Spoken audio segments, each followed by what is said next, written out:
ఆకాశవాణి ప్రాంతీయ వార్తలు చదువుతున్నది పొన్నగంటి సుధా. ముందుగా ముఖ్యాంశాలు. దేశంలో 3వ దశ ఎన్నికలకు సంబంధించి నామినేషన్ల స్వీకరణకు రేపు నోటిఫికేషన్ వెలువడనుందని కేంద్ర ఎన్నికల సంఘం తెలిపింది. ఇప్పటి వరకు 100 కోట్ల రూపాయల నగదు, మద్యం స్వాధీనం చేసుకున్నట్టు రాష్ట ప్రధాన ఎన్నికల అధికారి ముఖేష్ కుమార్ మీనా తెలిపారు. ఇంటర్మీడియట్ పరీక్షల ఫలితాలు రేపు విడుదల కానున్నాయని ఇంటర్మీడియట్ బోర్డు వెల్లడించింది. ముస్లిం సోదరులు రంజాన్ పండుగను ఈరోజు ఘనంగా జరుపుకుంటున్నారు. రాష్ట్రంలో పలు జిల్లాల్లో తేలికపాటి నుంచి మోస్తరు వర్షాలు కురిసే అవకాశం ఉందని వాతావరణ శాఖ పేర్కొంది. ఇక వార్తల వివరాలు. సార్వత్రిక ఎన్నికల 3వ దశలో భాగంగా దేశంలోని 12 రాష్ట్రాల్లో ఉన్న 94 పార్లమెంటు నియోజకవర్గాలకు సంబంధించి నోటిఫికేషన్ రేపు వెలువడనుందని కేంద్ర ఎన్నికల సంఘం తెలిపింది. దాంతో నామినేషన్ల స్వీకరణ ఘట్టం రేపటి నుంచి ప్రారంభం కానుంది. అభ్యర్థుల నామినేషన్ల దాఖలకు ఈ నెల 19వ తేదీ చివరి తేదీగా పేర్కొంది. అస్సాం, బీహార్, ఛత్తీస్గఢ్, దాద్రా నగర్ హవేలీ, డామన్ డయ్యూ, గోవా, గుజరాత్, జమ్మూ కశ్మీర్, కర్ణాటక, మహారాష్ట్ర, మధ్యప్రదేశ్, ఉత్తరప్రదేశ్, పశ్చిమ బెంగాల్ రాష్ట్రాల్లో 3వ దశ ఎన్నికలు జరగనున్నాయని కేంద్ర ఎన్నికల సంఘం వెల్లడించింది. సార్వత్రిక ఎన్నికల నేపథ్యంలో మద్యం అక్రమ నిల్వలతో పాటు అమ్మకం, పంపిణీని నిరోధించాలని రాష్ట ప్రధాన ఎన్నికల అధికారి ముఖేష్ కుమార్ మీనా సంబంధిత అధికారులను ఆదేశించారు. వెబ్ కాస్టింగ్, జీపీఎస్ ద్వారా మద్యం సరఫరాను నియంత్రించాలని సూచించారు. ఇదిలా ఉండగా రాష్ట్రంలో ఎన్నికల ప్రకటన వచ్చినప్పటి నుంచి ఇప్పటి వరకు 100 కోట్ల రూపాయల నగదు, మద్యం వంటి వాటిని పట్టుకున్నారని ముఖేష్ కుమార్ మీనా తెలిపారు. ప్రకాశం జిల్లా పర్యటనలో భాగంగా ఈ రోజు ఆయన మద్దపాడు, సింగరాయకొండ వద్ద ఏర్పాటు చేసిన అంతర్జిల్లా చెక్పోస్టులను తనిఖీ చేశారు.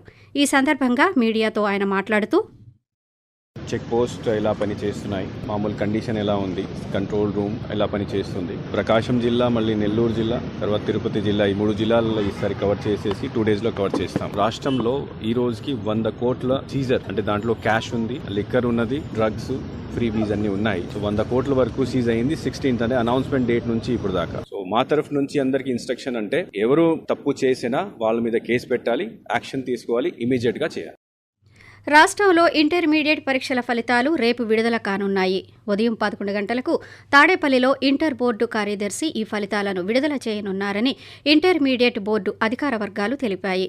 ఇంటర్ ప్రథమ, ద్వితీయ సంవత్సరం ఫలితాలను ఒకేసారి విడుదల చేయనున్నట్టు బోర్డు ఈ మేరకు ఒక ప్రకటనలో వెల్లడించింది. కాగా ఇప్పటికే జవాబు పత్రాల మూల్యాంకనం పూర్తి చేసిన అధికారులు ఫలితాల విడుదలకు అన్ని ఏర్పాట్లు పూర్తి చేశారు.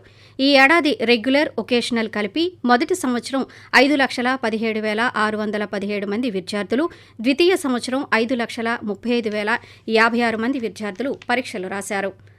రాష్ట్ర వ్యాప్తంగా ముస్లిం సోదరులు రంజాన్ పండుగను ఈరోజు ఘనంగా జరుపుకుంటున్నారు. రాష్ట్రంలోని పలు చోట్ల మసీదుల్లో ప్రార్థనలు నిర్వహించారు. రంజాన్ పండుగను ముస్లిం సోదరులు అతి పవిత్రంగా భావిస్తారు. క్రమశిక్షణ, దాతృత్వం, ధార్మిక చింతనల కలయిక రంజాన్ పండుగ అని పేర్కొంటారు. కాగా రంజాన్ పండుగ సందర్భంగా వైఎస్సార్ కాంగ్రెస్ పార్టీ అధినేత, ముఖ్యమంత్రి వైఎస్ జగన్మోహన్ రెడ్డి ముస్లింలకు శుభాకాంక్షలు తెలిపారు. అల్లాహ్ దీవెనలతో రాష్ట్ర ప్రజలకు సకల శుభాలు కలగాలని ఆకాంక్షించారు. తెలుగుదేశం పార్టీ అధినేత నారా చంద్రబాబు నాయుడు సామాజిక మాధ్యమం ద్వారా తెలుగు రాష్ట్రాల్లోని ముస్లిం సోదరులకు రంజాన్ శుభాకాంక్షలు తెలియజేశారు. ముస్లింలకు అతిపెద్ద పండుగ రంజాన్ అని ఆయన అన్నారు. ప్రతి ముస్లిం కుటుంబానికి ఆనందం, ఐశ్వర్యాలు భగవంతుడు ప్రసాదించాలని కోరారు. భారతీయ జనతా పార్టీ రాష్ట్ర అధ్యక్షురాలు దగ్గుబాటి పురంధరేశ్వరి విలేకరులతో మాట్లాడుతూ ముస్లింల సంక్షేమానికి బీజేపీ కట్టుబడి ఉంటుందని చెప్పారు. రాష్ట్రంలో ఆగ్నేయ గాలులు వీస్తున్నాయని, వీటి ప్రభావంతో ఉత్తర కోస్తా జిల్లాలో తేలికపాటి నుంచి మోస్తరు వర్షాలు లేదా ఉరుములతో కూడిన జల్లులు 1 లేదా 2 చోట్ల కురిసే అవకాశం ఉందని అమరావతిలోని భారత వాతావరణ శాఖ తెలిపింది. అలాగే ఉరుములతో కూడిన మెరుపులు 1 లేదా 2 చోట్ల సంభవించే అవకాశం ఉందని పేర్కొంది. అదేవిధంగా దక్షిణ కోస్తా, రాయలసీమ జిల్లాలో వేడి, తేమ, అసౌకర్యమైన వాతావరణం 1 లేదా 2 చోట్ల ఏర్పడవచ్చునని వెల్లడించింది. ఇదిలా ఉండగా గడిచిన 2 రోజుల నుంచి రాష్ట్రంలో ఉష్ణోగ్రతలు తగ్గుముఖం పట్టాయని, మరో వారం రోజుల పాటు ఇదే పరిస్థితి కొనసాగుతుందని వాతావరణ శాఖ పేర్కొంది. రాష్ట్రంలో గడిచిన 5 ఏళ్లలో పేదరికం గణనీయంగా తగ్గిందని వైసీపీ సీనియర్ నేత, మంత్రి బొత్స సత్యనారాయణ తెలిపారు. విజయనగరం జిల్లాలో ఈ రోజు జరిగిన పార్టీ విస్తృత స్థాయి సమావేశంలో ఆయన మాట్లాడారు. రాష్ట్రంలో వ్యవసాయ రంగం అభివృద్ధి బాటలో ఉందని ఆయన పేర్కొన్నారు. ఆకాశవాణి ప్రాంతీయ వార్తలు వింటున్నారు. బడుగు బలహీన వర్గాల కోసం తన జీవితాన్ని అంకితం చేసిన మహనీయుడు జ్యోతిరావు గోవిందరావు పూలే జయంతి ఈరోజు. ఆయన 1827 ఏప్రిల్ 11న మహారాష్ట్రలో జన్మించారు. కుల వ్యవస్థ నిర్మూలనతో పాటు మహిళలు, అణగారిన కులాల ప్రజలకు విద్యను అందించటంలో ఆయన చేసిన కృషి అమోఘం. అణగారిన వర్గాల అభ్యున్నతికి అలుపెరగని పోరాటం చేసిన మహోన్నత వ్యక్తి మహాత్మా జ్యోతిరావు పూలే అని రాష్ట్ర శాసనసభ ఉపసభాపతి కోలగట్ల వీరభద్రస్వామి కొనియాడారు. పూలే జయంతి సందర్భంగా విజయనగరంలో ఉన్న ఆయన విగ్రహానికి పార్లమెంటు సభ్యులు బెల్లాన చంద్రశేఖర్తో కలిసి కోలగట్ల పూలమాలలు వేసి నివాళులర్పించారు. భారతదేశంలో ఉన్న మహానాయకులందరికీ ఆదర్శంగా నిలిచిన గొప్ప వ్యక్తి మహాత్మా జ్యోతిరావు పూలే అని కాకినాడ జిల్లా కలెక్టర్ జె నివాస్ కొనియాడారు. మహాత్మా జ్యోతిబా పూలే ఎందరికో స్ఫూర్తి ప్రదాతగా నిలిచారని డాక్టర్ బిఆర్ అంబేద్కర్ కోనసీమ జిల్లా కలెక్టర్ హిమాంశు శుక్లా పేర్కొన్నారు. జ్యోతిరావు పూలే జయంతిని అమలాపురం కలెక్టరేట్లో ఘనంగా నిర్వహించారు. ఇక విశాఖలో జరిగిన కార్యక్రమంలో కలెక్టర్ డాక్టర్ ఏ మల్లికార్జున పూలేకు ఘన నివాళి అర్పించారు. వైఎస్సార్ కాంగ్రెస్ పార్టీ అధినేత వైఎస్ జగన్మోహన్ రెడ్డి మేమంతా సిద్ధం 13వ రోజు బస్సు యాత్ర రేపు ఉదయం 9 గంటలకు ఉమ్మడి గుంటూరు జిల్లా ధూళిపాడ నుంచి బయలుదేరుతుందని పార్టీ వర్గాలు తెలిపాయి. సత్తెనపల్లి, కోర్రపాడు, మేడికొండూరు, పేరిచెర్ల జంక్షన్, నల్లపాడు మీదుగా హౌసింగ్ బోర్డు వద్దకు చేరుకుంటుందని వెల్లడించాయి. తెలుగుదేశం పార్టీ అధినేత నారా చంద్రబాబు నాయుడు, జనసేన అధినేత కె పవన్ కళ్యాణ్ ఈరోజు డాక్టర్ బిఆర్ అంబేద్కర్ కోనసీమ జిల్లాలో పర్యటిస్తున్నారు. అధికారుల తనిఖీల్లో 50,000 రూపాయల కంటే ఎక్కువ నగదు లభిస్తే వెంటనే సీజ్ చేయాలని విజయనగరం జిల్లా కలెక్టర్ ఎన్నికల అధికారి ఎస్ నాగలక్ష్మి అధికారులను ఆదేశించారు. ఈ నగదు ఎన్నికలకు సంబంధించినదని తేలితే వెంటనే కేసు నమోదు చేయాలని స్పష్టం చేశారు. ఎన్నికలతో సంబంధం లేకపోతే జిల్లా గ్రీవెన్స్ కమిటీకి నివేదించాలని సూచించారు. అలాగే స్వాధీనం చేసుకున్న నగదు లేదా వస్తువుల వివరాలను నమోదు చేసి వాటి యజమానికి తప్పనిసరిగా రసీదు ఇవ్వాలని ఆదేశించారు. జిల్లాలో క్షేత్రస్థాయిలో ఆయా బృందాల పనితీరును, అలాగే నమోదు చేసిన కేసులపైన కలెక్టర్ ఈరోజు సమీక్షించారు. ఏలూరు జిల్లా పోలీసు సూపరింటెండెంట్ మేరీ ప్రశాంతి ఆదేశాల మేరకు స్థానిక పోలీసు సిబ్బంది, సీఐఎస్ఎఫ్ సాయుధ దళాలతో కలిసి తోకలపల్లి తదితర గ్రామాల్లో ఈరోజు ఫ్లాగ్ మార్చ్ నిర్వహించారు.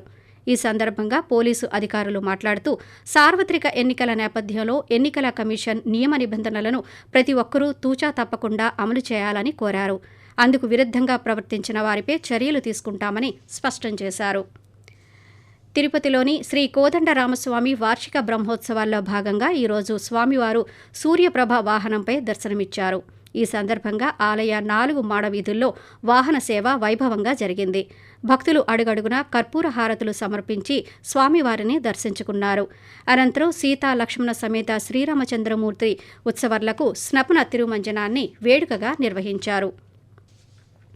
ఈ నెల 13వ తేదీన టాటానగర్ నుంచి ఉదయం 5:15 బయలుదేరాల్సిన టాటా ఎర్నాకుళం ఎక్స్ప్రెస్ 4 గంటలు ఆలస్యంగా 9:15 రీషెడ్యూల్ చేసినట్టు Waltair railway senior divisional commercial manager AK Tripathi ఒక ప్రకటనలో తెలిపారు. సంబల్పూర్ రైల్వే డివిజన్లో పరిమిత ఎత్తు కలిగిన సబ్వే నిర్మాణాలు, అలాగే ట్రాఫిక్, పవర్ బ్లాక్ కారణంగా రైలు ప్రయాణ సమయాన్ని రీషెడ్యూల్ చేయాల్సి వచ్చిందని, ప్రజలు మార్పులను గమనించాలని ఆయన కోరారు. ఎన్నికల్లో పోలింగ్ బూత్ కమిటీలు కీలకంగా వ్యవహరించాలని భారతీయ జనతా పార్టీ రాష్ట్ర అధ్యక్షురాలు రాజమహేంద్రవరం లోక్సభ అభ్యర్థిని దగ్గుబాటి పురంధరేశ్వరి పార్టీ నాయకులను కోరారు. తూర్పుగోదావరి జిల్లా రాజమహేంద్రవరం బీజేపీ కార్యాలయంలో పోలింగ్ బూత్ కమిటీల ప్రత్యేక సమావేశం ఈరోజు నిర్వహించారు.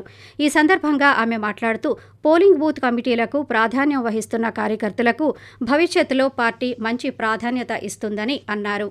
ఆకాశవాణి ప్రాంతీయ వార్తలు ముగించే ముందు ముఖ్యాంశాలు మరోసారి. దేశంలో 3వ దశ ఎన్నికలకు సంబంధించి నామినేషన్ల స్వీకరణకు రేపు నోటిఫికేషన్ వెలువడనుందని కేంద్ర ఎన్నికల సంఘం తెలిపింది.